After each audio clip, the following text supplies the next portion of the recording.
ब्रह्मनिष्ठ चरित्र सम्राट युग पुरुष स्वामी जी श्री 1008 श्री रामचरण जी महाराज के पावन चरणों में प्रणाम।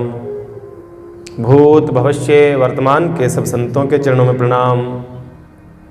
पुष्कर राज की पवित्र धरा को प्रणाम। ब्रह्मा जी महाराज के पावन चरणारविंदों में प्रणाम।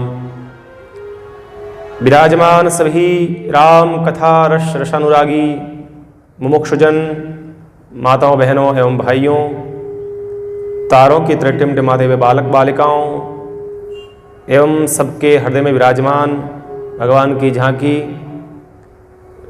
दूर संचार के माध्यम से अपने घरों में बैठ करके सुन रहे सभी श्रोताओं के हृदय में विराजमान भगवान की झांकी को इस व्यास गद्दी से मैं प्रणाम निवेदन करता हूँ।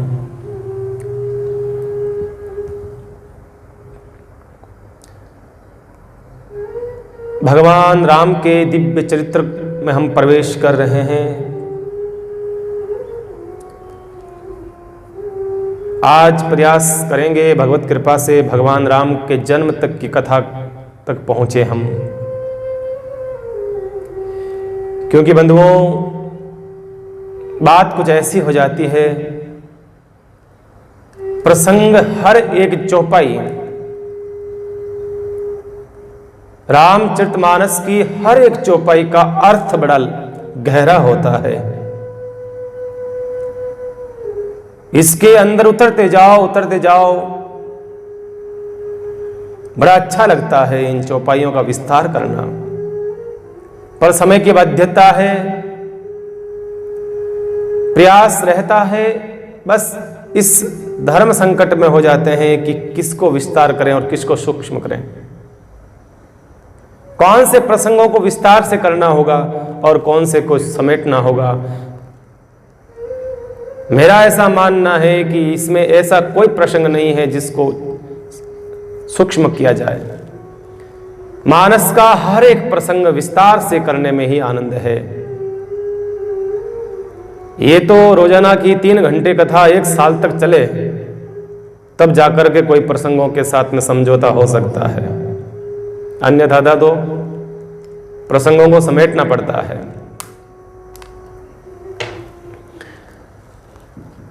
क्योंकि आनंद का विषय है बंधुओं। सुनते जाओ कथा से कभी मन तृप्त न हुआ। अगर सच्चा भक्त है भगवान का तो उसको कथा अति प्रिय लगेगी। वो कहेगा कथा चलती ही रहे, बंद ही ना हो, ये कहेगा। कथा ही मानो उसका जीवन प्राण आधार बन गया। ऐसी अद्भुत राम कथा, राम के चरित्र बड़ा ही मधुर कथा है। कल भगवान के 5 अवतारों का कारण जाना। एक भगवान का अवतार कारण कश्यप अदिति को दिया हुआ तप। कश्यप अदिति ने तप किया और तप के बाद में भगवान ने आशीर्वाद दिया, जाओ मैं आपके घर में जन्म लूंगा। कहते हैं वही दशरथ महाराज बने और वही मां कौशल्या बनती है। अब बस मैं तो ये कहना चाहता हूं, जो भी रहा कारण जो भी रहा, बस हमें तो भगवान का चरित्र मिल गया है ना, बस। क्योंकि कारण में जाओगे तो भटक जाओगे, इसलिए भगवान के चरित्र का वर्णन सुनो बस। कई कारण हो सकते हैं, क्योंकि भगवान की लीलाएं हैं, उनको समझना हमारे संभव की बात नहीं है, हमारे बस की बात नहीं बंधु। अनंत रूप रूपाय अनंत लीलाधारी भगवान है। जैसा चाहते हैं वैसी लीला कर लेते हैं ठाकुर। तो हमने कल भगवान के अवतार के कारणों को जाना। राजा प्रताप भानु की कथा को सुना। वही राजा प्रताप भानु संतों के ब्राह्मणों से श्राप से श्रापित हुआ। और कौन था वो? सत्य केतु कुल दो करी बांचा, विप्र श्राप किम होय असांचा।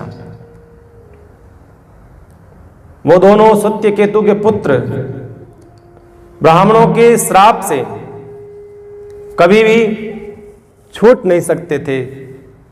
यही बात कह रहे हैं भरद्वाज जी से याज्ञवल्क्य जी। भरद्वाज सुन जाहि बस जब होई विदाता बाम, धूरि मेरु सम जनक जम ताहि ब्याल सम दाम। याज्ञवल्क्य जी प्रयागराज के संगम पर बैठे हैं वट वृक्ष के नीचे और कथा सुना रहे हैं। देखिए कितनी कथा चल रही है बंधुओं, 4 कथाएं चल रही है एक साथ में। 4 क्यों, 5 कथाएं चल रही है एक साथ में। आपको पता है 5 कथाएं एक साथ में चल रही है। कहां चल रही है? एक तो संगम पर प्रयागराज में याज्ञवल्क्य जी महाराज भरद्वाज ऋषि को कथा सुना रहे हैं, ठीक है। दूसरा, कैलाश के उच्चतम शिखर पर बैठे भगवान ऑर्डरदानी शंकर मां पार्वती कथा सुना रहे हैं। एक वट वृक्ष के नीचे बैठे कागभूषण जी गरुड़ जी कथा सुना रहे हैं। 3, एक स्वयं बाबा गोस्वामी तुलसीदास जी महाराज कथा कर रहे हैं चित्रकूट के घाट पर बैठे बैठे भगवान का चिंतन और कथा मनन चल रहा है। सतत कथा चलती रहती है उनकी। 4, तो एक कथा पुष्कर की धरती से आपके घर घर तक पहुंच रही है। आप सब भक्तों को सुख देने के लिए, आप सब रसिकों को रस प्रदान करने के लिए आपके घर घर तक कथा का आगमन हो रहा है ना। तो बंधुओं एक साथ में 5 राम कथाएं चल रही है। ऐसे ही अद्भुत चरित्र है। भरद्वाज ऋषि से याज्ञवल्क्य जी कहते हैं, भरद्वाज ऋषि जाहि जब होई विधाता बाम, कहते हैं भगवान विधाता अगर सोच लेता है जो चाह करके करता है, चाहे धूर मेरु सम जनक जम ताहि ब्याल समदाम। धूड़ को भी मिट्टी को भी पर्वत के ऊपर ले जा करके रख सकते हैं। मेरु सम, सबसे ऊपर, नीचे मिट्टी पड़ी है ना, उसको ऊपर ले जा करके भी उसको भार स्वरूप कर सकते हैं भगवान चाहे तो। क्या नहीं कर सकते हैं? भगवान सब कुछ कर सकते हैं। काल पाय मुनि सुन सोई राजा, भयउ निशाचर सहित समाजा। वही कहते हैं राजा प्रताप भानु अपने परिवार सगे संबंधियों सहित वो क्या बनता है? 10 सिर ताहि 20 भुजदंडा, रावण नाम वीर बलवंडा। वही रावण बनता है अगले जन्म में। और भूप अनुज अरिमर्दन नामा, भयों सुकुंभ कर्ण बलधामा। उसका छोटा भाई अरिमर्दन वो कौन बनता है? रावण का भाई कुंभकर्ण। और एक धर्मरुचि नाम का एक सचिव था, वो क्या बनता है? उसका नाम धर्म था, रुचि। मानो धर्म में जिसकी रुचि हो वो है विभीषण बनता है, रावण का ही भाई। उपजे यद्यपि पुलस्त्य कुल, पावन अमल अनूप, तदपि महिषुर श्राप वश भय सकल अगरूप। पुलस्त्य कुल में आकर के जिनका जन्म होता है ब्राह्मण के उच्चतम कुल में, लेकिन उनके कर्म जो है वो क्या है? राक्षसों के कर्म, राक्षसों के बंधु। मैंने पहले भी कहा, मैं अक्सर कहता रहता हूं, व्यक्ति की पहचान उसकी जाति से नहीं बंधुओं, व्यक्ति की पहचान उसके व्यवहार से, उसके कर्म के आधार पर की जानी चाहिए। जाति से हमने उच्चतम कुल में जिनका जन्म हुआ है ना, उनको भी नीच कर्म करते हुए देखा है। और जिनका नीच नहीं कह सकते हैं, लेकिन जिनका नीचे की श्रेणी में जिनका जन्म होता है ना, उनको भी उच्चतम कर्म करते हुए देखते हैं हम। रैदास का जीवन देखिए आप, शबरी का जीवन देखिए आप, केवट का, निषाद राजगुह का जीवन देखिए आप। इनका जन्म भले ही नीची जाति में हुआ हो, लेकिन उनके कर्म महान रहे हैं ना। इसलिए बंधुओं, मानस तो यह कहती है आपके कर्म प्रधान होने चाहिए। कर्म प्रधान विश्व करी राखा। व्यक्ति के कर्म के आधार पर ही व्यक्ति के जीवन का निर्णय होता है। ध्यान रखिएगा बंधुओं, अच्छे कर्म करो, अच्छे कर्म करो।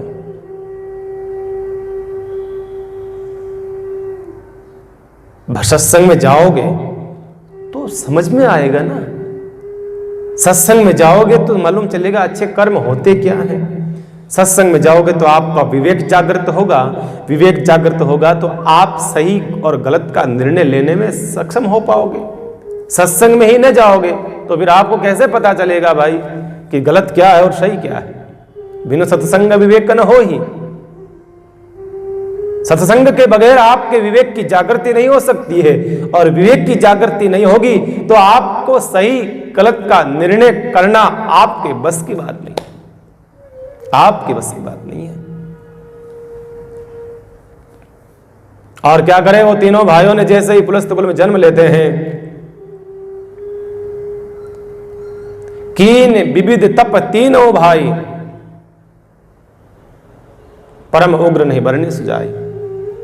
तीनों भाइयों ने क्या करा, तप करना शुरू किया।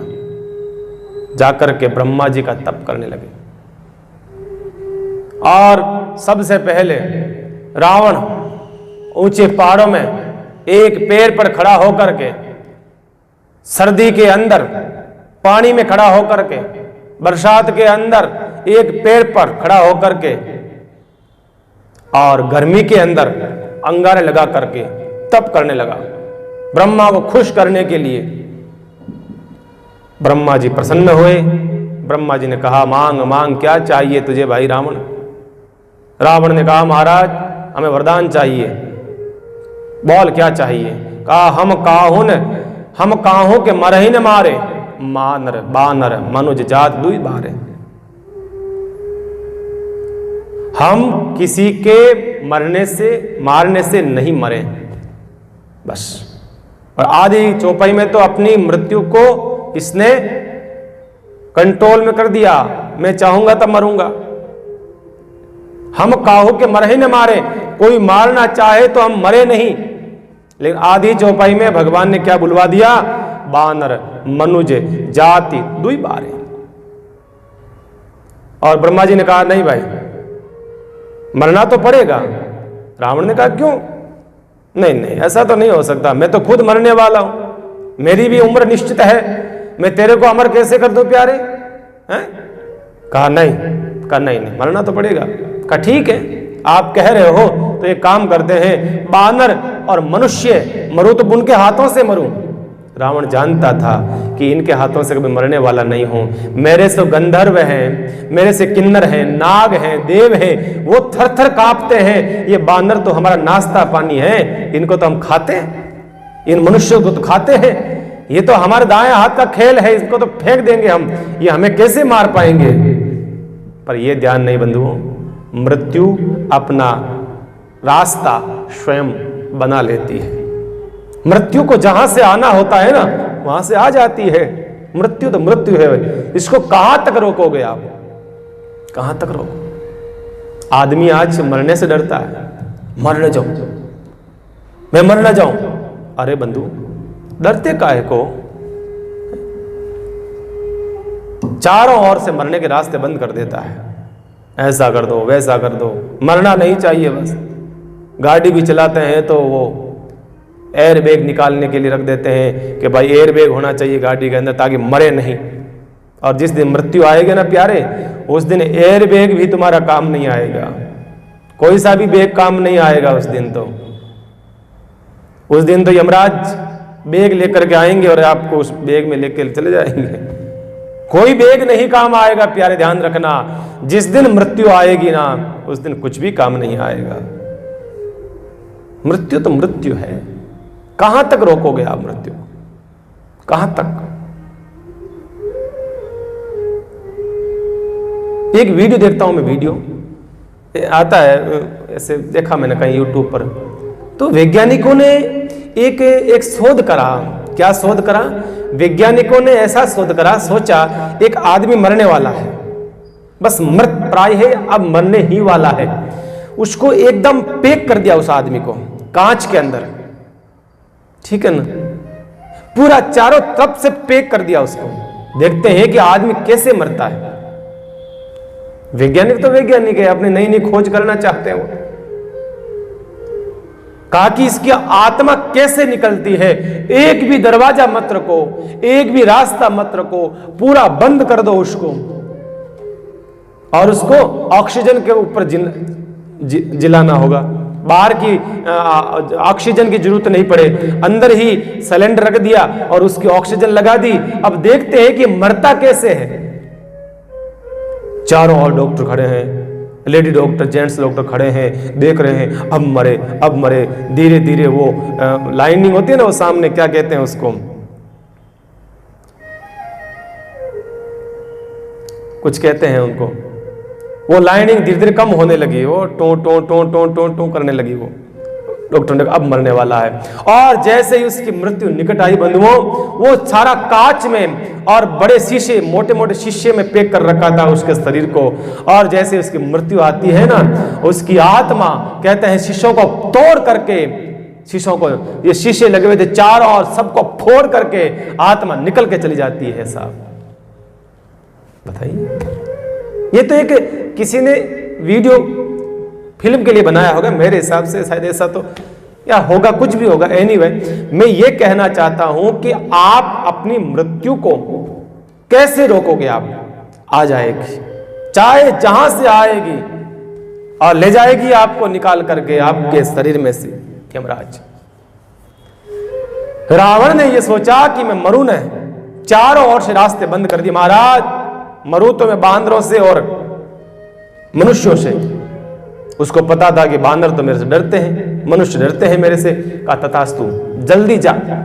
भगवान से कहा प्रभु मैंने दे दिया, वरदान दे दिया। कहा कोई बात नहीं, संभाल लूंगा मैं, मस्त रहो ब्रह्मा जी आप। कहा ठीक। फिर आए कुंभकर्ण के पास में, और कुंभकर्ण तो महाराज कितने लंबा चौड़ा, कितने फिट लंबा चौड़ा बैठा भजन कर रहा था, एक पहाड़ की तरह दिख रहा था। और ब्रह्मा जी ने देखा कि ओ हो, ये कुंभकर्ण अगर इसने कुछ मांग लिया तो समस्या कर देगा। पुनि प्रभु कुंभकर्ण पै गए हूं, ते ही बिलो की मन विस्मय बहू हूं। जो ऐ खल नित करब आहारू, कहा कि ये दुष्ट अगर रोजाना भोजन प्रसाद करेगा ना, तो हो ही सब उजारी संसारू। ये तो सफाया कर देगा, साल 6 महीने में पूरे संसार को खा जाएगा, कुछ रखेगा नहीं, एक भी जीव जंतु नहीं रखेगा, मनुष्य छोड़ो कुछ नहीं रखेगा, ये सब खा जाएगा। ऐसा दुष्ट तो सोता हुआ अच्छा लगता है। तो क्या करा, बुलाया अपनी बेटी को, सरस्वती को, शारद प्रेरी तासु मत फेरी। बेटी ने कहा आदेश करो पिताजी। जा बेटा, इसकी बुद्धि को फेर दे। और फेर दिया। मांग इसी नींद माशट केरी। वो मांगना तो ये चाहता था कि मैं 6 महीने तक जागूं और 1 दिन के लिए सोऊं। 6 महीने जागूं, 1 दिन सोऊं। और उसने मांग लिया, मांगे से नींद मास सट केरी। 6 महीने तक सोऊं, 1 दिन तक जागूं। ब्रह्मा जी तथास्तु। अरे नहीं नहीं, अरे गलती गलती गलती गलती, है ऐसा नहीं हो सकता, जा फटाफट जा, जल्दी जा। ब्रह्मा जी ने फटाफट वरदान दे दिया। अब गए विभीषण पास पुनि, कहूं पुत्र वर माग। अब विभीषण जी के पास में गए हैं। देखिए यहां संबंध जोड़ा है, ब्रह्मा जी ने संबंध बना लिया यहां पर। किससे? विभीषण से। बाकी दोनों दुष्टों को वरदान दिया, संबंध नहीं बनाया वहां पर। ब्रह्मा जी ने यहां संबंध क्या बनाया? गए विभीषण पास पुनि, कहूं पुत्र वर मांगो। बेटा वरदान मांगो। भक्त है ना ये भक्त है, भक्त मेरे लिए पुत्र के समान है। तेई मांगो भगवंत पद कमल अमल अनुराग। और उन्होंने क्या मांगा? हे ब्रह्मा जी महाराज, मुझे भगवान के चरणों के चरण कमल की सेवा दीजिए, अनुराग बने, भगवान के चरणों में मेरी रति हो, बस और कुछ नहीं चाहता हूं, यही चाहता हूं प्रभु में। तथास्तु कह दिया। अब तो तीनों भाई आ गए। विभीषण ने कहा महाराज, रावण महाराज अब कहां रहेंगे? का चिंता न करो, समुद्र के बीच एक सोने का बड़ा ही सुंदर एक नगर था, बड़ा सुंदर नगर था। गिरि त्रिकूट वो नगर जो था, गिरि त्रिकूट एक सिंधु मजारी विद निर्मित दुर्गम अति भारी। विश्वकर्मा की अद्भुत रचना थी, अद्भुत रचना। ये बनाया तो शंकर भगवान के लिए था, लेकिन कहते हैं मिल गया इसको। रावण के पिताजी शंकर भगवान के वहां पर, जब शंकर भगवान एक दिन पार्वती जी ने बोला कि आप तो इस बैठे रहते हो जंगलों के अंदर, इस पहाड़ के ऊपर बर्फ पड़ती रहती है, ठंडे मरते रहते हैं, हालत खराब हो जाती है, एक छोटा मोटा मकान तो बना दो। भगवान ने कहा, देख पार्वती, मकाना में अपने रहने को योग नहीं है, इमें मस्त रहो, इमें मौज करो, कट ठंडन हवा आ रही बढ़िया है, कैलाश के पहाड़ में बैठो। कहा नहीं नहीं नहीं, एक मकान बनाओ। कह देख मकान में सुख नहीं मिलेला। कहा नहीं, मकान तो बनाना पड़े यार। बुलाया विश्वकर्मा जी को। भगवान शंकर ने कहा, विश्वकर्मा जी ऐसा सुंदर नगर बनाओ जो आज तक किसी ने नहीं बनाया। आदेश बना दिया सुंदर, सोने का, बड़ा सुंदर। और उसका उद्घाटन का समय आया। उद्घाटन के समय पर रावण के पिताजी को बुलाया गया, बुला करके उद्घाटन करा गया। ब्राह्मण देवता से फिर पूछा, मांगो क्या चाहिए। वो तो ब्राह्मण देवता थे, लोभी थे। महाराज बहुत अच्छा, आप क्या देंगे? बस हम तो और कुछ नहीं चाहते हैं, हमारे को ये आपने जो उद्घाटन करवाया, जो मकान है ना ये सोने का, यही दे दो, यही दे दो हमारे को। मांगे, फिर भगवान से मांगे और भगवान ने दे, ऐसा हो थोड़ी सकता है। कहा ले जाओ भाई, माँ के कर्मा में लिखो को नहीं हो तो ले जाओ। पार्वता जी ने क्यों हमें, पार्वता जी बोलो, थाने पहली की होगी अपने कर्मार माई ने कोनी मकान लिखोड़ो, ए मोटर कार बंगला गाड़ियां, ए मौज मस्ती अपने जिंदगी में लिखोड़ी कोनी है। अपने तो आई सफारी है, फॉर्चूनर है, अपने लिए तो अपनो बेल बस नंदी ही है अपने लिए, और वो कैलाश को पहाड़ जो है वही बंगलो है, बैठो भजन करो। पार्वता जी की बात तो सही है महाराज, अपने मकान होते हुए भी नहीं है। चलिए क्यों महाराज, बा लंका, सोने की लंका समुद्र में लाकर के स्थापित करी है, और वो अति बहुत बड़ा सोई मैदान और बहुरी संवारा, कनक रचित मणि भवन अपारा। मंदोदरी मय नाम की राक्षस की बेटी थी मंदोदरी, उससे विवाह हो गया। परम सुंदरी नारी ललामा, और ऐसा दिव्य सोने की जो लंका है वो प्राप्त हो जाती है। सुंदर सहज अगम अनुमानी कीन तहां रावण रज दहन। रावण ने उसको अपनी राजधानी बनाया। कहा भाई आज के बाद मेरी राजधानी ये है, और फिर कहा कि अब कोई आने जाने के लिए व्यवस्था तो चाहिए ना, कोई गाड़ी है, कुछ चाहिए, छोटी मोटी गाड़ी तो चाहिए। तो क्या करा, गया सीधा कुबेर के पास में, और कुबेर के पास में क्या था, पुष्पक विमान। धनपति कुबेर के पास में गया, और उसके पास एक विमान पड़ा था पुष्पक, उसको देखा और कहा कि कुबेर, हाँ महाराज, तेरे क्या काम आता है भाई, ये मुझे दे दे। रावण कहवे और देवे नहीं। रावण का तो भाई उस समय सिक्का चलता था। कहते हैं उस काल में उसके समान कोई विद्वान नहीं था, उसके समान कोई ताकतवर नहीं था, उसके समान कोई योद्धा नहीं था, और उसके समान कोई भगवान का भक्त नहीं था। इतना बड़ा भगवान का भक्त भी था शंकर भगवान का, बताओ, शिष्य था शंकर भगवान का। गया कुबेर के पास में, कुबेर से कहा ले जाता हूं, लेकर चला गया। आ गया पुष्पक विमान, आ गया। जो कथा में सुनेंगे हम वही पुष्पक विमान रावण के मरने के बाद भगवान राम अयोध्या लेकर के आए थे और वापस भेज दिया। फिर भगवान ने भी नहीं रखा, दुष्ट की संपत्ति दुष्ट को वापस वहीं विभीषण के काम आ गया वो।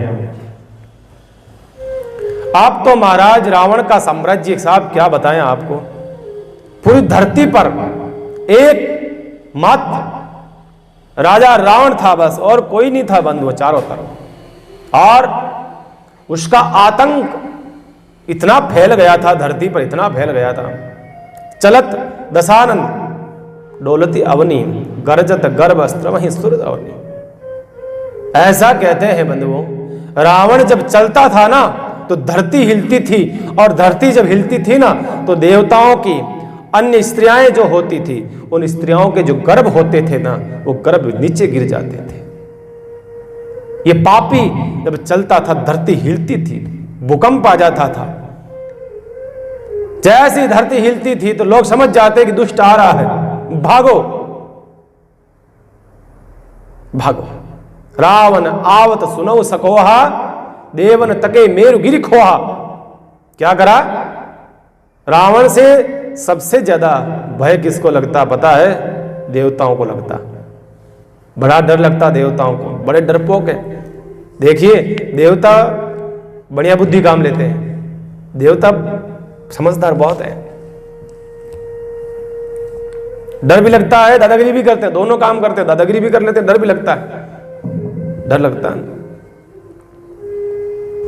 ये बढ़िया बुद्धि एक तरह की। बढ़िया कोई जाति का नाम नहीं है ना, बुरा मत मानिएगा बंधु, बढ़िया कोई जाति नहीं होती है, बढ़िया एक बुद्धि होती है। वो चाहे जाट भी हो सकते हैं, वो और भी कोई जात हो सकती है, गुजर माड़ी अन्य कोई भी जात हो सकती है, बढ़िया एक बुद्धि का नाम है। कहने का मतलब यह है कि देवता घबराए और जाकर के कहां छुपते? सीधे देवन तके मेरु गिरि खोहा। देवता जाकर के पहाड़ों में जाते, पहाड़ों के अंदर छोटी छोटी गुफाएं होती थी, बस छोटी छोटी, जिसमें आदमी प्रवेश कर सकता था, उसके अंदर जाकर के छुप जाते थे। तो किसी ने कहा अरे भाई तुम कहां भाग रहे हो? अरे कहा चुप रहो, रावण आ रहा है। अरे तो रावण आ रहा है क्या करेगा? अरे रावण आ रहा है मार देगा। कहा मारेगा? तुम्हें कैसे मारेगा? तुम तो अमर हो गए हो ना, तुम तो अमृत पिए हो ना, तुम्हें काहे को मारेगा?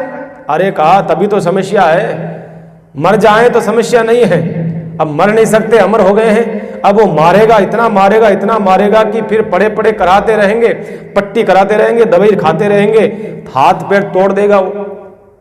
मरेंगे नहीं, ये तो सही बात है, लेकिन टूट जाएंगे, पड़े रहेंगे तो सेवा कौन करेगी?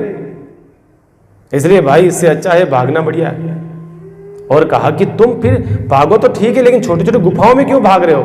कहा कि गुफाओं में इसलिए भाग रहे हैं कि रावण जब आता है ना, रावण इतना अभिमानी है कि गुफा के पास में आ जाएगा तो गुफा के द्वार छोटे छोटे होंगे तो वो झुकना चाहेगा, झुक नहीं सकता, क्योंकि अहंकारी है, वो झुकता नहीं है। रावण झुक जाए तो फिर रावण किस बात का? रावण बड़ा अहंकारी, ध्यान रखना, बड़ा अहंकारी, झुकना उसके फितरत में नहीं है। वो तो भगवान शंकर को प्रणाम नहीं करता था, इतना अहंकारी था। कहा तुमको गुरु बनाए? कहा गुरु नाम के हैं मेरे, बस सबसे बड़ा गुरु मैं खुद हूं। गुरु तो रखना चाहिए, बस हमने सुना है ऐसा, कई लोग गुरु इसलिए बनाते हैं कि बस गुरु होना चाहिए। हाँ कई लोग हैं ऐसा, मेरे पास में कई ऐसे लोग आते हैं तो कहते हैं महाराज कई लोगों ने बोला है कि गुरु होना चाहिए, तो चेला बना लो ना। ये बात नहीं होती, ऐसा थोड़ी होता है। गुरु तो प्राण का आधार बनना चाहिए हमारे जीवन का। जिस प्रकार से प्राणों के बगैर व्यक्ति जिंदा नहीं रह सकता है, इसी प्रकार जीवन में गुरु के बगैर व्यक्ति जीवित नहीं रहे। गुरु प्राणों का आधार बन जाए, गुरु होना चाहिए, बस ठीक है, ये बात है। रावण इतना अहंकारी था, गुरु जी के पास जाता ना तो उसने तो क्या करा, कैलाश को ही ऊपर उठा लिया, माथे पे रख लिया। कहा झुके कौन? अच्छा है कैलाश को ही उठा लो, माथे पे रख लो।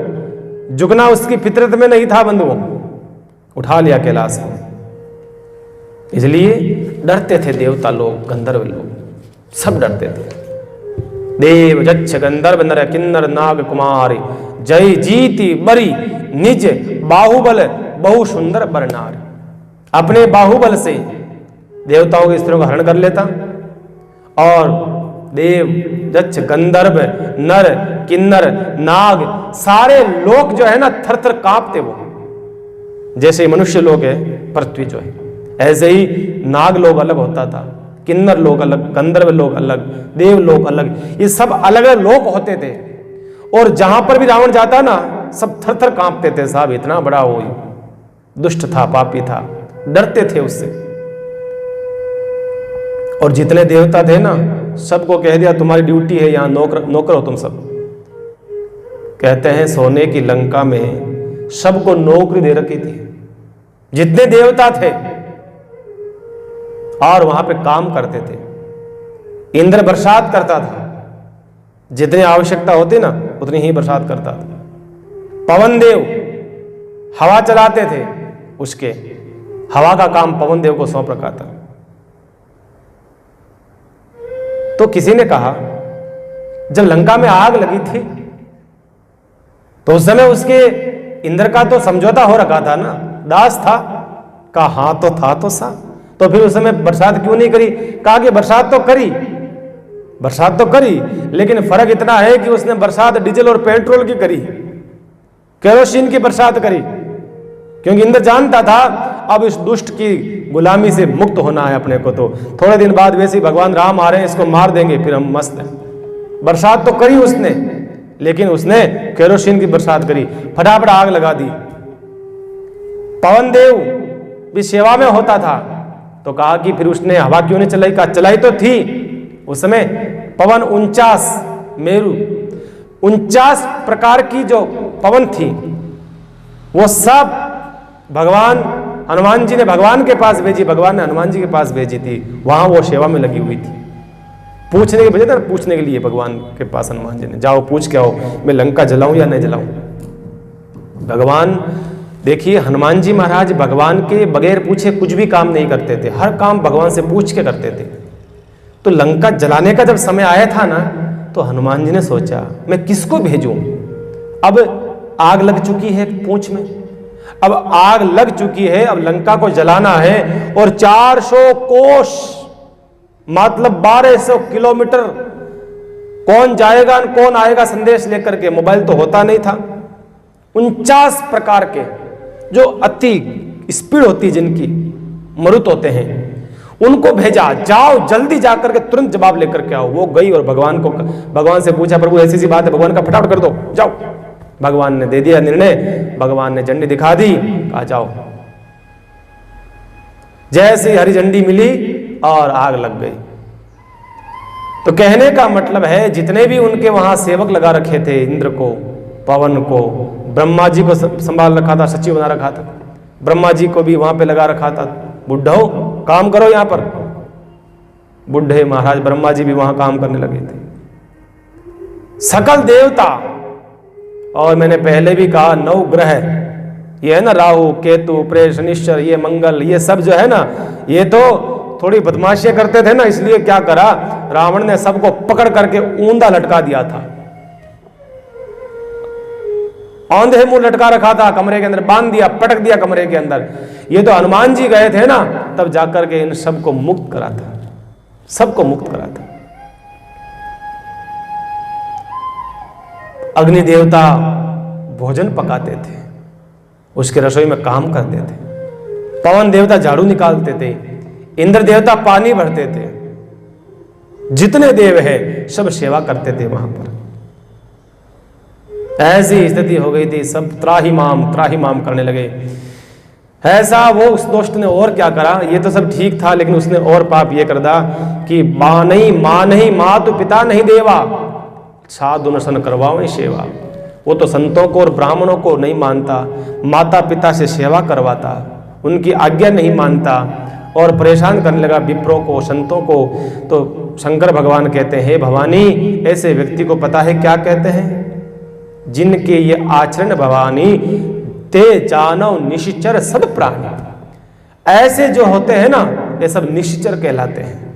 निश्चर, इतना पाप बढ़ गया, इतना अपराध बढ़ गया, चारों ओर त्राहिमाम होने लगे।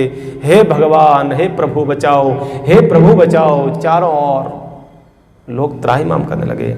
ऐसी स्थिति के अंदर जब धेनु ने, गौ माता ने, धरती माता जो थी ना, वो गौ माता का रूप बनाया और गई देवताओं के पास में। देवता गए ब्रह्मा जी के पास में, ब्रह्मा गए शंकर भगवान के पास में। सब शंकर भगवान के पास जाकर के कहा कि अब क्या करें प्रभु, परेशान हो गए हैं हम। धरती माता कहने लगी गौ माता के रूप में, कहा हे प्रभु, मुझे पहाड़ों का, नदियों का, समुद्र का, पत्थरों का ये भार मुझे नहीं लगता है, उससे कई गुना ज्यादा मुझे इस दुष्ट का भार लगता है। एक पापी का भार ढोने में मैं असमर्थ हूं, चाहे मेरे ऊपर इतने बड़े पहाड़ हो तो भी मुझे भार लगता नहीं, पर एक दुष्ट का भार ढोने में मैं असमर्थ हूं, मेरी रक्षा करो। कहा चलो भगवान, ब्रह्मा जी ने कहा अभी ढूंढते हैं, भगवान से प्रार्थना करते हैं। सब आ गए, भगवान ढूंढने लगे चारों ओर। किसी ने कहा क्षीर सागर में है, किसी ने कहा बैंकुट में है, किसी ने कहा वहां है गोलोक में, किसी ने कहा वहां है, और किसी ने कहा वहां चलो मंदिर में मिलेंगे। सब इधर उधर जाने लगे।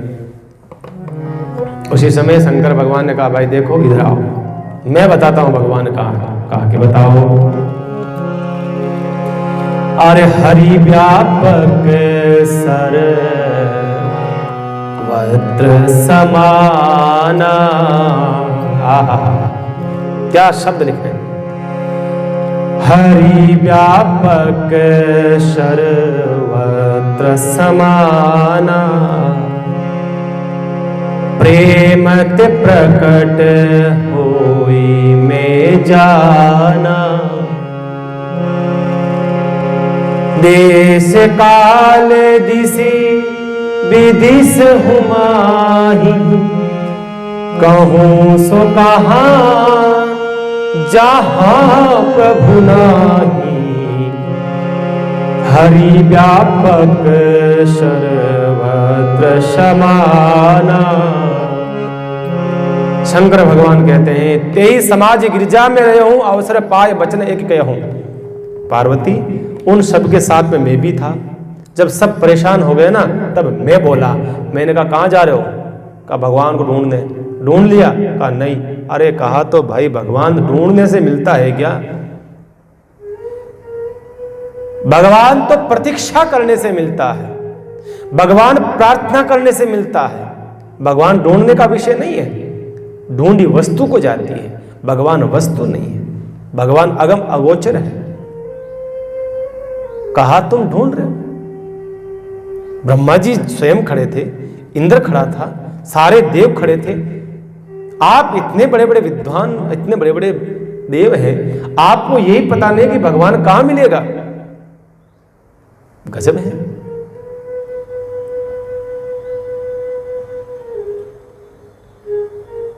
देखिए बंधुओं, ये सच है। परमात्मा कहां है, परमात्मा कहां नहीं है, ये पूछो। परमात्मा कहां है? ये तो हम हमारे भगवान के अस्तित्व के ऊपर अंगुली उठा रहे, ये गलत कर रहे हैं। हमें ये कहना चाहिए भगवान कहां नहीं है। तब शिव ने कहा हरि व्यापक सर्वत्र समाना, भगवान सर्वत्र है, सब जगह है। कोई पूछे कि भाई इस दूध में मक्खन कहां है, घी कहां है, कहेगा अरे भाई यही तो घी है, इसमें से निकलता है।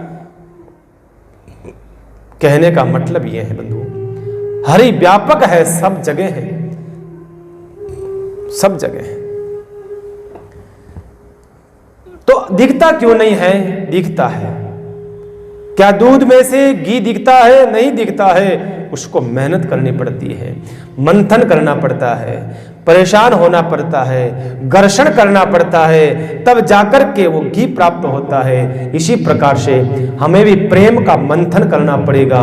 जब घर्षण होगा, हमारा दिल पसीजेगा, रोएगा, तड़पेगा, तब भगवान दर्शन देगा, तब ठाकुर का दर्शन होगा। प्यारे, ऐसे थोड़ी हो जाता है। पूछो मीरा से, कितनी तड़पी होगी, कितनी विरह कातर होकर के उसने पुकारा होगा ठाकुर को। प्यारे, कितनी तड़पी होगी। भगवान को प्राप्त करने के लिए यूं सहजता से जीना नहीं होता है, अपना अस्तित्व खत्म करना पड़ता है। और परमात्मा के अस्तित्व को समझने के लिए ध्यान रखिएगा, प्रेम से प्रकट होने वाला है। प्रेम से अगर बुलाएगा तो 5 साल का बालक को भी भगवान मिल जाएगा, और प्रेम से नहीं बुलाएगा ना, बचपन से घर छोड़ करके गया है, बुढ़ा हो गया, जंगलों में बैठा है, दाढ़ी मूछें सफेद आ गई है, उसको भी नहीं मिलेगा। प्रेम से प्रकट होता है भगवान। देखो बंधुओं, ये प्रेम का विषय है, भगवान प्रेम का विषय। ठीक है, सब बैठे, उसी समय देववाणी होती है, और देववाणी कहती है सुनो सुनो सुनो देवताओं, मुझे पता है रावण का बहुत ज्यादा पाप बढ़ने लगा है, अति शीघ्र मैं जन्म लूंगा, और मेरा जन्म जो है ना कश्यप अदिति के महातप से हो रहा है। उनको मैंने वचन दिया है, ते दशरथ कौशल्या रूपा कौशलपुरी प्रकट धर्द भूपा। मेरा जन्म होगा कहां? मेरा जन्म होगा अयोध्या के अंदर दशरथ जी महाराज के घर में और कौशल्या माँ के कोख में से। तुम निश्चिंत हो जाओ, अति शीघ्र में स्वयं और जगत जननी सीता को लेकर के आ रहा हूं, आद्या शक्ति को फिर साथ में लेकर के आ रहा हूं, निश्चिंत हो जाओ। सब हो गए निश्चिंत का, जाओ। और सब चलने लगे। उसी समय गए देव सब निज निज धामा, जाने लगे। उसमें ब्रह्मा जी ने कहा आज कहाँ जा रहे हो, कहाँ रवाना हो गए? अपने अपनी गाड़ी लेकर रवाना हो गए। कहा जाओ, भगवान ने कह दिया आ जाऊंगा, तो जा रहे हैं अपने घर में। कहा घर में जाओगे तो वो दुष्ट तुम्हें रहने देगा, कभी भी आ जाएगा। कहा फिर कहाँ जावे? एक काम करो, तुम भी चलो, हम भी चले, सब चलो। कहाँ? अयोध्या चलो। अयोध्या में कोई पत्थर बन जाओ, कोई पेड़ बन जाओ, कोई रज बन जाओ, कोई पक्षी बन जाओ, कोई पशु बन जाओ, आनंद ही आनंद होगा। अयोध्या में राम लल्ला का दर्शन करेंगे, अयोध्या में राम का स्पर्श करेंगे, अयोध्या में राम का सामीप्य प्राप्त करेंगे, आनंद हो जाएगा। चलो अयोध्या। देवता ने कहा चलो अयोध्या। और कहते हैं शंकर भगवान, ना पार्वती, ब्रह्मा, विष्णु, सारे के सारे देवता, कोई पत्थर बन गया अयोध्या में, कोई पेड़ बन जाता है, कोई पशु, कोई पक्षी, कोई कुछ बन जाता है। बस आ गए सारे अयोध्या के अंदर देव। अब तो अयोध्या का दर्शन कीजिए बंधुओं। अवधपुरी रघुकुल मनी राव, वेद विदित ते दशरथ नाम, धर्म धुरंधर गुण निधि ज्ञानी, हृदय भगति मति सारन पानी। सारी अयोध्या के अंदर आ जाते हैं। और अयोध्या के राजा थे कौन? धर्म धुरंधर गुणनिधि ज्ञानी। धर्म के धुरंधर थे। धुरंधर कहते हैं सबसे ज्यादा जो अग्रगण्य होता है कार्य के अंदर, धर्म का धुरंधर सबसे बड़ा। और गुणों में निधि, गुणों की खान, और ज्ञानी, हृदय भक्ति मति सारंग पाणी। भगवान सारंग पाणी का, शंकर भगवान का, भगवान राम का, जिनको अत्यधिक सामिप्य मिलने वाला है, ऐसे धर्म धुरंधर दशरथ जी महाराज वहां के राजा थे। और कौशल्यादि नारी प्रिय सब आचरण पुनीत। कौशल्या, सुमित्रा, केकई बड़ी सुंदर सुशील उनकी पत्नियां थी। मुख्य रूप से 3 पत्नियां थी। वैसे तो 700 पत्नियों को वर्णन आता कहीं न कहीं तो, पर मुख्य पटरानी जो थी ना 3 थी। उसमें सबसे बड़ी थी कौशल्या मैया। पति अनुकूल प्रेम दृढ़ हरिपद कमल विनीत। पति के अनुकूल थी, प्रेम था दृढ़, हरि के चरणों में प्रीति थी, आनंद था घर में, किसी प्रकार की कोई समस्या नहीं थी। एक बार राजा बैठा बैठा सोच रहा था, सब कुछ है मेरे पास में, राजमहल के झरोखे में बैठा सोचा दशरथ जी ने, मेरी अवस्था भी अब ढलने वाली है, थोड़ी बाद में मैं चौथी अवस्था में आ जाऊंगा, और मेरे कोई पुत्र नहीं है, घर की दीवारें सूनी सूनी लगती हैं, मेरा कोई पुत्र नहीं। याद आया बेटा होना चाहिए, खिलखिलाना चाहिए। ये राज भवन, ये राजमहल सूना सूना लगता है। गृहस्थ जीवन कहते हैं जब तक पुत्र नहीं होता है ना अधूरा है, बेटा तो होना चाहिए। ऐसा भाव लेकर के सोचा इसका समाधान तो गुरु महाराज करेंगे। आ गए। देखिए बंधुओं, कोई भी समस्या हो ना, समाधान गुरु करते हैं। गुरु के पास जाओ, गुरु ही हमारी सारी समस्या समाधान करेगा। गुरुदेव के वचनों के ऊपर चलो। आ गए।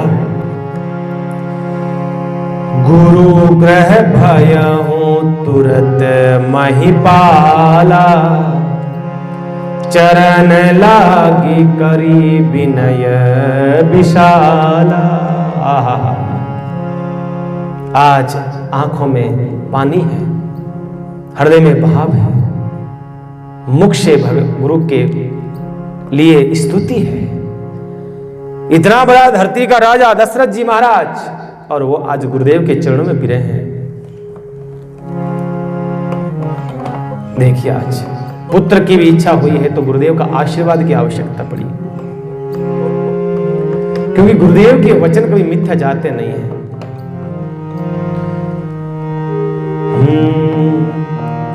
गुरु वचनों को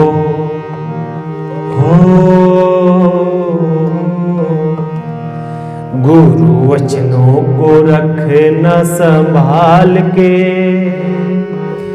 गुरु वचनों में एक एक राज है, जिसने जानी है गुरु की महिमा, उसका डूबा कभी न जहाज है।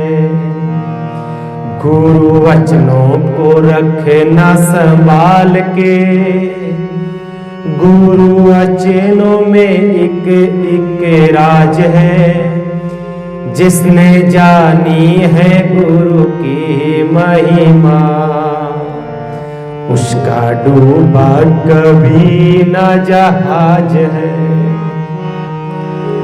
दीप जले और तमना भागे, ऐसा कभी ना हो सकता। ज्ञान सुने और विवेक न जागे, ऐसा कभी ना हो सकता। जिसकी झोली में रोशन जहान है, वो फरिश्ता बड़ा ही महान है। जिसने जानी है गुरु की महिमा, उसका डूबा कभी न जहाज है। बीज पड़े और अंकुर न फूटे, ऐसा कभी ना हो सकता। कर्म करे और फल ना भोगे, ऐसा कभी ना हो सकता। करो करनी में तू आजाद है, फल भोगने में तू लाचार है। जिसने जानी है गुरु की महिमा, उसका डूबा कभी न जहाज है। मैं का दिया तू जब तक तो जलाए, तब तक प्रभु न मिल सकता। अंतःकरण शुद्ध ना हो तो ज्ञान कभी भी ना मिल सकता। अंतःकरण को शुद्ध बना ले, उसमें ज्ञान का दीप तू जला ले। जिसने जानी है गुरु की महिमा, उसका डूबा कभी न जहाज है। गुरु परिपूर्ण समर्पित हो तो धोखा कभी न हो सकता।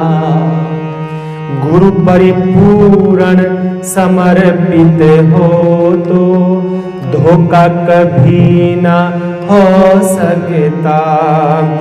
लक्ष्मण रेखा सत्संग की हो तो रावण कभी ना आ सकता। अब तो पल पल होता एहसास है, गुरु रहता हमारे पास है। अब तो होता पल पल एहसास है, गुरु रहता हमारे पास है। जिसने जानी है गुरु की महिमा, उसका डूबा कभी न जहाज है।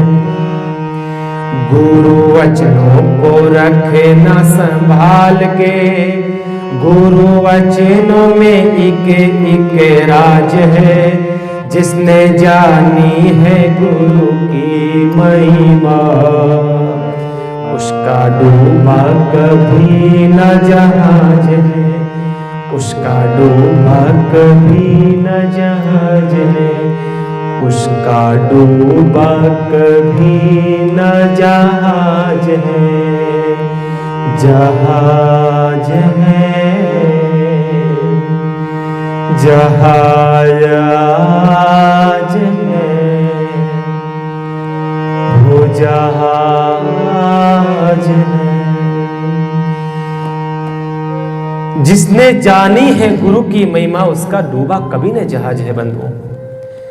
जैसे ही गुरु की महिमा मालूम चल जाती है ना जीव को, फिर उसका जहाज डूबता नहीं है, वो गुरु कृपा से तैर जाता है इस भवसागर पर। आए गुरुदेव के चरणों में निज दुख सुख सब गुरु सुनावो। देखिए हम भी गुरुदेव के पास में जाएं, उनके चरणों में प्रणाम करें, दुख और सुख दोनों सुनाएं। हम क्या करते हैं, दुख सुनाते हैं, महाराज मारे ओ गो, महाराज मारे ओ, बस महाराज मुंड ऊंचो कहीं कर दे, महाराज ने बस दबाई दे जाता पानी। गुरुजी ओ गौन की करो गने पचे था हमारा गुरुजी ओन बे ओन।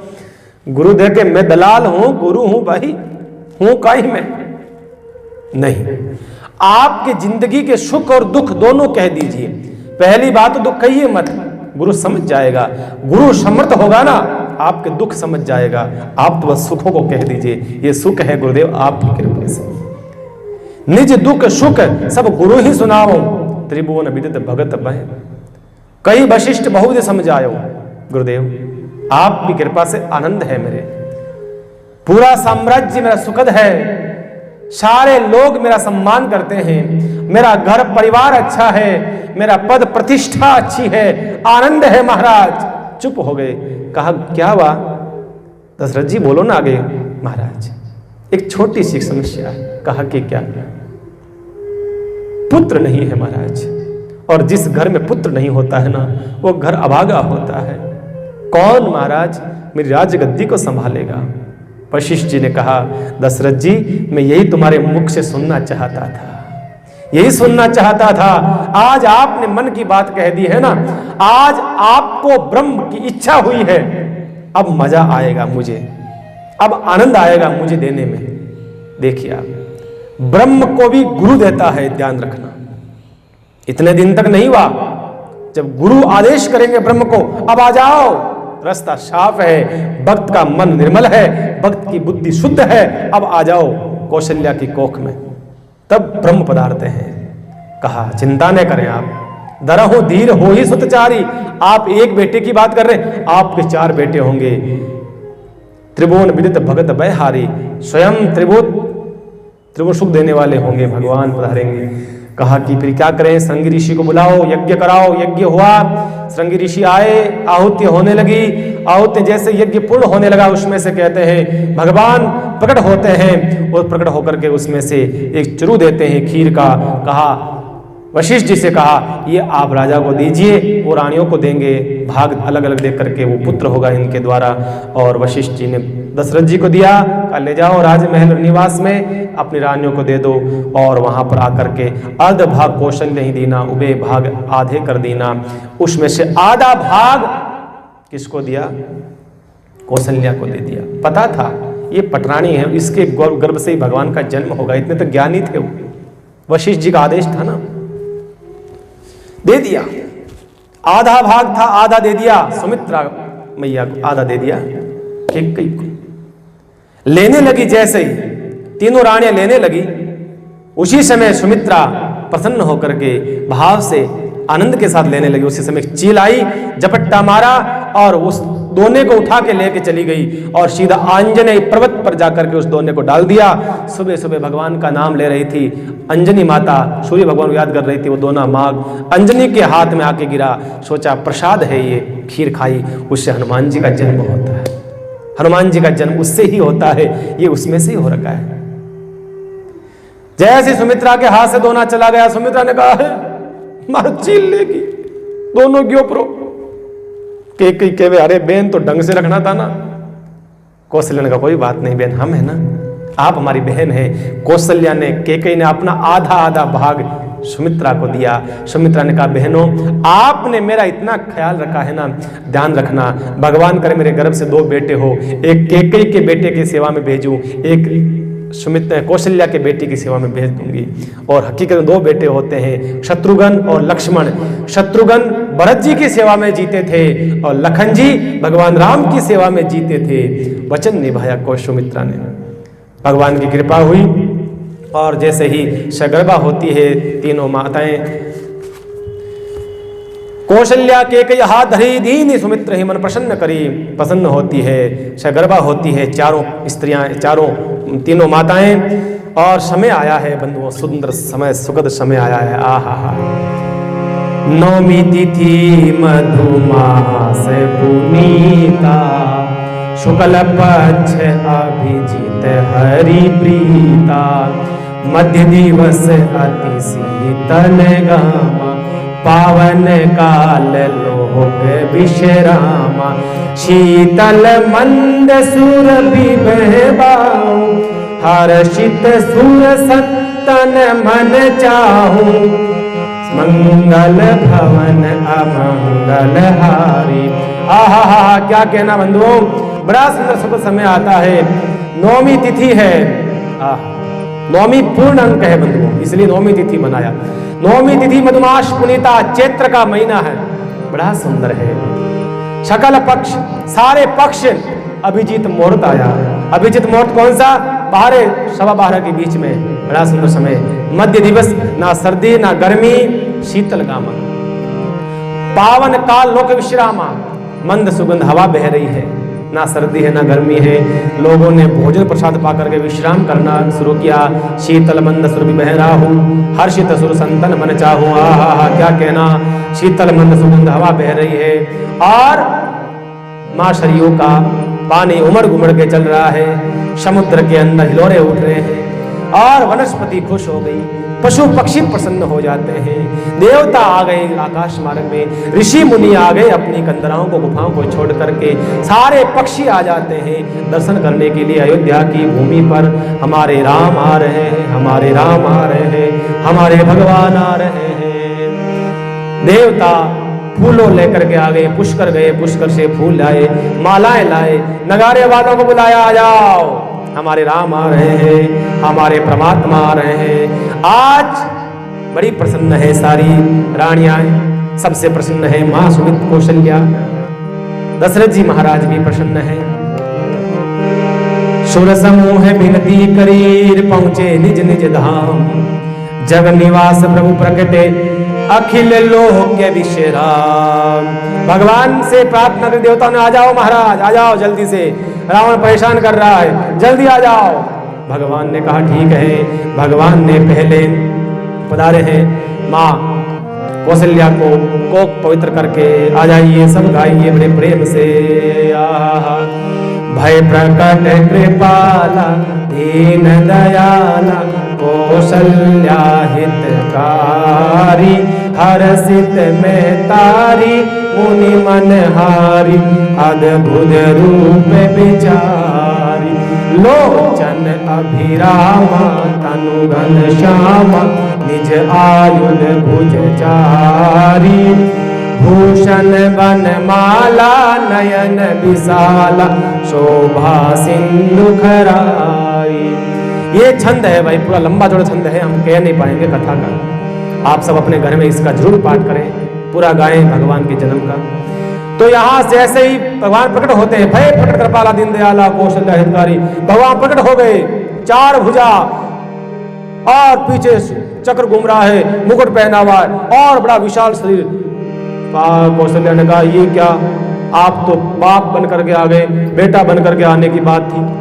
कहा कि ओहो भूल गया, अब बेटे बन जाओ। भगवान का जो आदेश, छोटे बन गए, एकदम छोटे, और छोटे हो जाओ, छोटे हुए और छोटे हो जाओ, छोटे हो गए, बिल्कुल छोटे हो गए, गोद में ले लिया। पर भगवान देख रहे हैं माँ को आंखें फाड़ फाड़ करके। माँ ने कहा ये क्या तरीका है, बच्चा तो रोता है, रो। भगवान के लो रोनो पड़ी। कहा मैं रोता नहीं हूँ, संसार के लोग रोते हैं, मैं क्यों रहूं? का रोना पड़ेगा, लीला करनी है, वादा किया था आपने, ठीक है। भगवान रोने लगे। जैसे भगवान रोने लगे, भगवान राम का प्राकट्य हो गया जान करके, और बोलिए भगवान रामचंद्र भगवान की जय। भगवान का प्राकट्य होता है और मालूम चलता है दशरथ जी महाराज के पास में एक दासी पहुंचती है, महाराज बधाई हो बधाई हो। कहा कि क्या हुआ? कहा कि लाला हुआ है, कौशल्या लाला जायो है। बड़े प्रसन्न हुए। इतने में तो कैकेयी के महल से आवाज आती है, महाराज बधाई हो आपको, एक और बधाई। कहा कि क्या हुआ? कहा कैकेयी मैया ने लाला जाया है, और प्रसन्न होते हैं। इतने में सुमित्रा मैया के वहां से दो आवाज आती है, दो सखियां, दो दासियां आती है, महाराज डबल बधाई हो आपको, थोक में बधाई। कहा कि क्या? कहा दो लाला जाया हमारी सुमित्रा महारानी जी ने। बड़े प्रसन्न होते हैं, आनंद हो जाता है। विप्रधेनु सुर संत हिन लीन मनुज अवतार, निज इच्छा निर्मित तनु माया गुण गोपार। सीताराम राम राम राजा राम राम राम, सीताराम राम राम राजा राम राम राम, सीताराम राम राम राजा राम राम राम। ऐसे आनंद हो गया महाराज, और दशरथ जी प्रसन्न हो गए। दशरथ जी ने कहा भाई आनंद हो, आ जाओ। सबको सब बधाई देते हैं, और दशरथ जी महाराज के हाथ में जो आता वो बधाई के रूप में बांटते। आ जाइए हम भी एक छोटी सी बधाई गा लेते हैं, बड़े भाव से अपने घरों में नाचते हुए। चारों ललना प्रकट भया, अवध में लडवा बटे, लडवा बटे मीठे मेवा बटे रे, लडवा बटे ढोल पुरे रे। अरे झीणी झीणी झीणी झीणी झीणी झीणी झीणी झीणी झीणी, अरे झीणी झीणी उड़े रे गुलाल, अवध में लडवा बटे।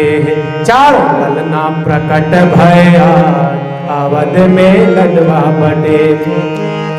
बानर वाल बधाओ मोरी बहना, बानर वाल बधाओ मोरी बहना। अरे अरे पर्दे लगाओ जरीदार, अवध में लडवा बटे। मोतियन चौक पुराओ मोरी बहना, मोतियन चौक पुराओ मोरी बहना। अरे सुवर्ण कलश सजाओ अवध में लडवा बटे। केसर किस्तूरी की भर दो तेलिया, केसर किस्तूरी की भर दो तलैया। अरे बरसा दो मूसलधार, अवध में लडवा बटे। गैया की दूध की खीर गुटाओ, गैया की दूध की खीर गुटाओ। हे ब्राह्मणों को माओ, हे देव अपार, अवध में लडवा बटे। छठी पूजाओ गीत सब गाओ, छठी पूजाओ गीत सब गाओ। अरे मोहरों की कर दो छाओ, अवध में लडवा बटे। चारों ललना प्रकट भया, अवध में लडवा बटे। दशरथ के हुयो लाल, अवध में लडवा बटे। जय हो रघुवर लाल की, जय हो अयोध्या के लाल। इस प्रकार से आनंद होने लगा पूरी अयोध्या के अंदर। मंगल गीत गाने लगे चारों ओर। तीनों रानियां प्रसन्न हो गई। देवता गंधर्व लोग किन्नर लोग सब पुष्पों की बरसात करने लगे, नौगारे बजने लगे। शंकर भगवान भी पधार गए। सूर्य भगवान तो वहीं स्थिर हो गए, जाने का नाम नहीं लेते हैं। रात्रि नहीं आती है महाराज। ऐसे आनंद हो गया बंधुओं। दशरथ जी बड़े प्रसन्न होते हैं। इस संसार का भार हरने के लिए भगवान स्वयं प्रकट होते हैं। बोलिए अयोध्या की राम लला की जय, भरत जी महाराज की जय, लक्ष्मण जी महाराज की जय, शत्रुघ्न जी महाराज की जय। आप सभी को कथा सुन रहे घर बैठ करके आप सभी बंधुओं को, भक्तों को भगवान राम लला के जन्मोत्सव की बधाई हो, बधाई हो, बधाई हो, बधाई हो, बधाई हो। इस प्रकार से भगवान का प्राकट्य होता है बंधुओं। ज़्यादा विस्तार से नहीं कर पाएंगे क्योंकि समय ने अपना इशारा करना था जन्म, इसलिए थोड़ा जल्दी जल्दी चलना पड़ा। आगे का कथा का प्रसंग कल